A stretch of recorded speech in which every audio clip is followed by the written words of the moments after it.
Well, welcome to another episode of The Grace Between Us. We're on episode number 45. Wow. Wow. Doesn't seem like we've done that many, but we're getting through it pretty quickly. Yeah. Well, 22 weeks, right? I guess, yeah, 22 plus weeks. So today we're going to talk about how to get through holiday stress or how to handle holiday stress. In the holidays, we all have different levels of stress, comes for different reasons. Don't lie and act like you don't. That's right. That's right. Don't lie and act like it's not you. It's every one of us. So today we're going to get through that and we will talk about some tips here in just a minute. Be right back.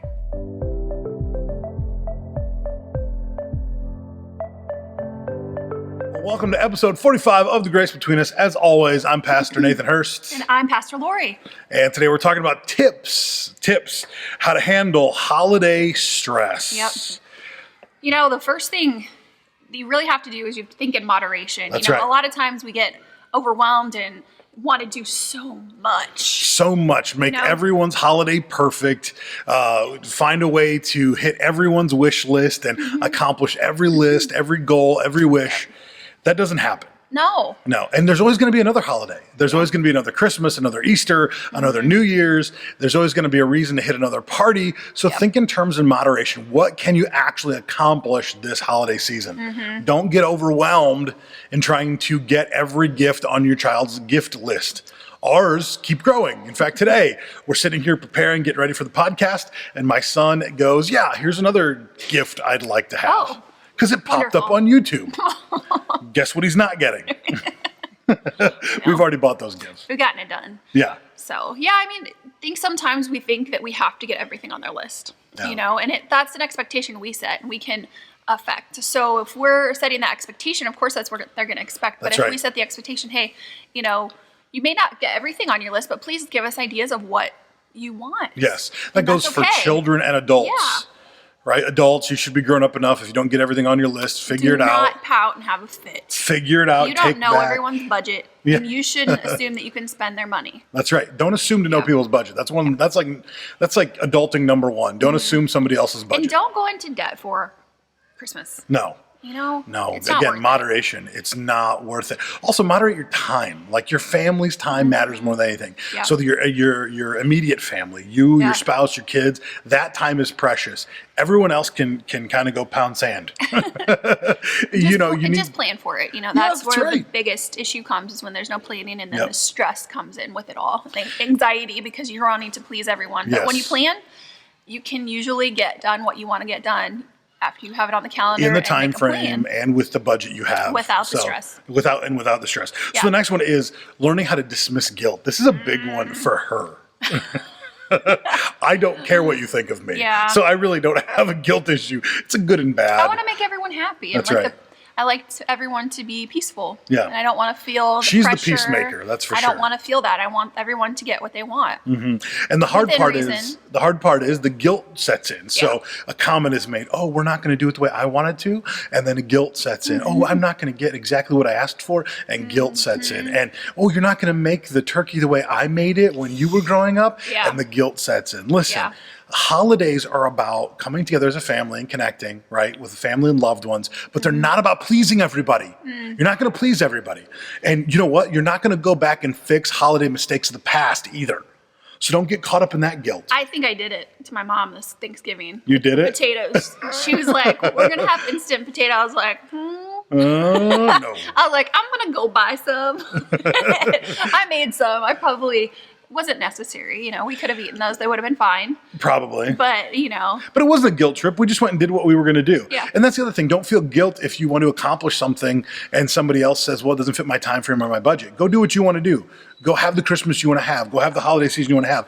But don't let it be a guilt issue, right? You're not putting somebody down because you decide to make regular potato or real mashed potatoes rather than instant mashed potatoes. You're not putting down their choice. They were so creamy. They were really good. There was a secret ingredient. You want to tell everyone what it was? Don't tell them what it is? No, okay. Well, there's definitely a secret ingredient that makes your mashed potatoes fluffy and creamy that probably Mimi doesn't know we used. Anyway, so on to the next one.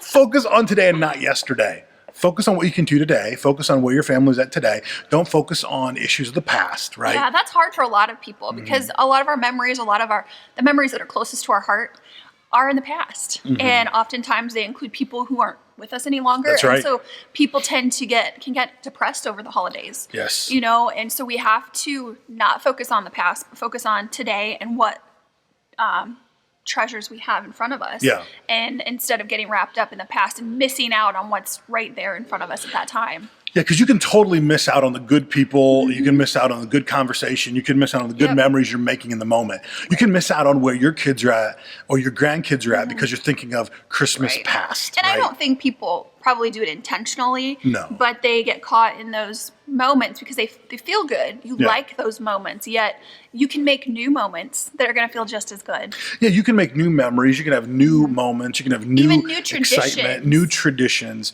But you can't keep going back to, well, we used to do Christmas like this. Right. Like, it's one of the things I see on pressure Facebook. on people too. It is. It's one of the things I see on Facebook and social media that drives me nuts. Oh, well, remember when we used to do this? And I remember when so-and-so was alive. I remember when this happened. I hear that all the time. And you want to think, and you want to say, come on, man, like what era are we living in? Like, live in today, live in now, and recognize that you can't go backwards. Since we can't go backward, let's move forward. And since we're moving forward, let's do what we can here right now to affect a good, positive holiday event. And so live in today, man. Don't get so caught up in the past that you have to be drug into, past memories, good, bad, or indifferent, right? Yeah. Don't be ruled by the past.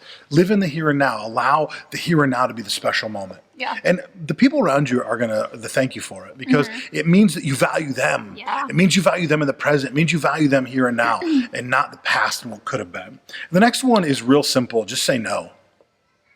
Seriously. Like the old drug slogan, just say no. Just say no. When there's too much pressure, just say no.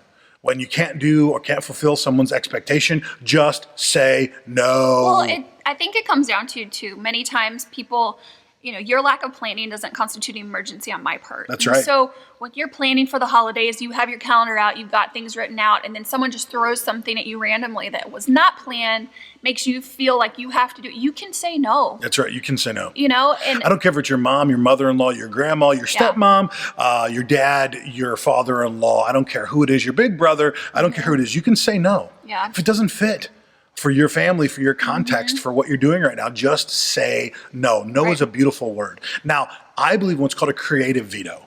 So where we say no, not veto like, the Guido guy, but like veto. I'm going to veto your ask or your question. VETO. We're going to creatively say no. I'm going to say no, but I'm going to answer with an alternative. Yeah. An alternative that I think is good, that merits some conversation, but I'm going to say no. Yeah. So it doesn't necessarily mean I'm going to say no and leave it at no, shut the door, and brush people off, but it might say, hey, we can't do this right now, but how about we wait till later? Or how about we line that up for next Christmas and plan for it? Or how about the next holiday season we introduce that new dish? It doesn't mean that you're saying no forever. It means you're saying no for right now. Right. Or maybe I want to change or tweak it a little bit so it fits our context better. So you have to learn to say no, but learn to say no in a creative way. We do this with our kids all the time because we're not about, we're Christians. There's some things we do, some things we don't do, right? So we're not about just saying no just to say no. Yeah. Not just to throw out the no. Yeah. I think that's true. I don't like to say no. I know you don't. At all. I'm like, we can figure it out. Well, there's nothing wrong. But Again, creative veto is one thing. But I don't do giving that. in is different. I tend to give in and want to just figure it out and make my schedule change to fit what That's person. a problem. And that becomes a problem. And that causes tension here. You think? When I do that. And so I have to learn, okay, wait. That's not the plan. That's right. And that's okay that it's not the plan. Yes. And it's okay for me to say no, or can we do something a little bit different? Yes. And I'm not, if they're offended over that, that's their issue. That's on them, And man. I have to let go. Let go. I'm going to go see Frozen. I haven't seen it yet. But I will. Let it go. I hope they don't have that song in there I'm again. sure they do. They Oh, have to. I mean, if they Lord don't, Jesus. we'd hear about it already on Facebook. I'm sure it's not in there, but I heard whatever. it's really good. I heard it's like another Frozen. just as good as the previous one. But I've Depends on who you got talk boys, to. so it wasn't. It's not high on our top 10 I mean, they list. want to see it, but they're like, it's not like I have to see it now. This holiday season, they're itching to see Star Wars. Like, they want to see Darth whatever, or no, it's Kylo Ren. They want to see him get mauled. That's the whole deal. Yeah. So the next one there is ask for help. Right? Learn to ask for help. If you're stressed out, learn to ask for help. Even asking our spouses for help sometimes is hard. Come on. I know for me, even, dinner planning or getting dinner ready, sometimes I just think that I have to do it all. So yesterday, she's in the midst of decorating the house and the throes of all that fun stuff. And so she's getting the house ready, she's getting everything ready to go. And then all of a sudden it's like late and it's dinner time. And so she's like, hey, maybe we should get dinner together. I'm like, yeah, I'll do the cooking. You finish what you need to finish. Yep. And so she finished what she needed to finish for the day, and we got the cooking done and everything happened. And it was great. It was great. But don't fear asking your spouse for help. By the way, if you have a spouse that you can't ask for help, you fear that, you have a problem in your marriage. Go seek marriage counseling with someone who is seasoned and knows what they're doing. Don't get locked up in this idea that you can't seek marriage counseling because your spouse is a turd. Like, go after it, man. And if your spouse is someone that you can't ask for help, man, ask for help from others, family members, friends. When the stress gets too much, ask for help. Don't be afraid to say, I need help. It's one of the big things that can like squash the stress of the holidays. Just saying, man, I need help. Yep. I need it. I need it right now. I'm tense. I'm locked up. I can't get it done. I need help. Yeah. And these are simple tips for eliminating or getting through the holidays or alleviating stress. First one, think in moderation. Yep. You don't have to do everything all at once. The second one there is dismiss guilt. Man, it's a big one. Focus on today, not tomorrow. That's right. Or not yesterday. Yeah, focus on today and not yesterday. Yeah, there we go. Let's get that right. Focus on today and not yesterday. And number 4, just say no. Just say no. Learn how to say no. Give that creative veto if you need to. That creative veto that says, I'm going to say no, I'm going to pass on that, but here's how we're going to maybe creatively institute something different that'll appease everybody. And again, not for appeasement's sake, but because you're trying to manage expectation. And then the last one is ask for help. Yes. Learn to say, I'm stressed, I'm up to my limit, I need help. The best place to ask for help from your Heavenly Father. Go to prayer. Go to prayer with all this stuff. Go to prayer. God, how do I best fit this into my situation? How do I best fit this into my context? Go to prayer first. And then once you hit the prayer line, then maybe you need to ask other folks for help. The Bible says we should make all of our requests known to Him. And that's right. This is a request, and it's not too little. No, and nothing's too little, man. You think you're going to burn the turkey? Ask Jesus, man. Help me not burn the turkey this year, God. If you can't make fluffy mashed potatoes, God, what's that secret recipe they were talking about? Google it, and you'll find it. But, ask God, even no matter how small the request seems. God, help me stretch my pennies and my dollars so that my kids can have the best Christmas. Yes. Help us find the best deals. Yeah, help us find the best deals. Never pay retail. Right. Like only a sucker pays retail. That's a fact of the matter. We serve a Jewish Jesus. He ain't paying retail. The second thing on that list, though, is ask God for the blessing. Man, you're a tither. You're a giver. You know that you've given and that you can expect a return from heaven for your gifts. You've sown seed, so expect that return, even in the holiday season.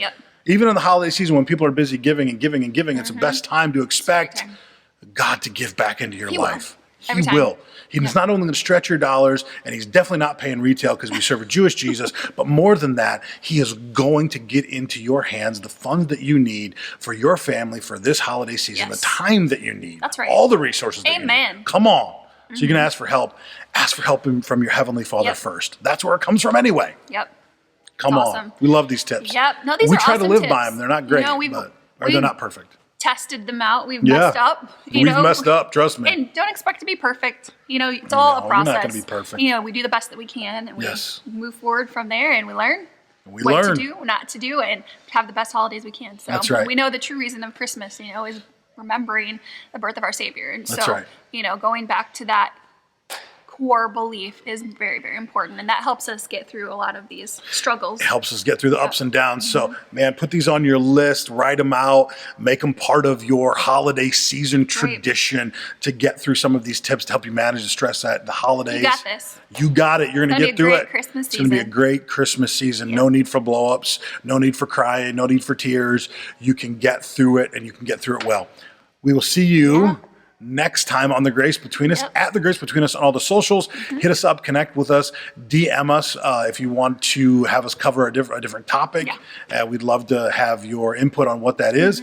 And we'll see you next time. Love you guys. Bye now.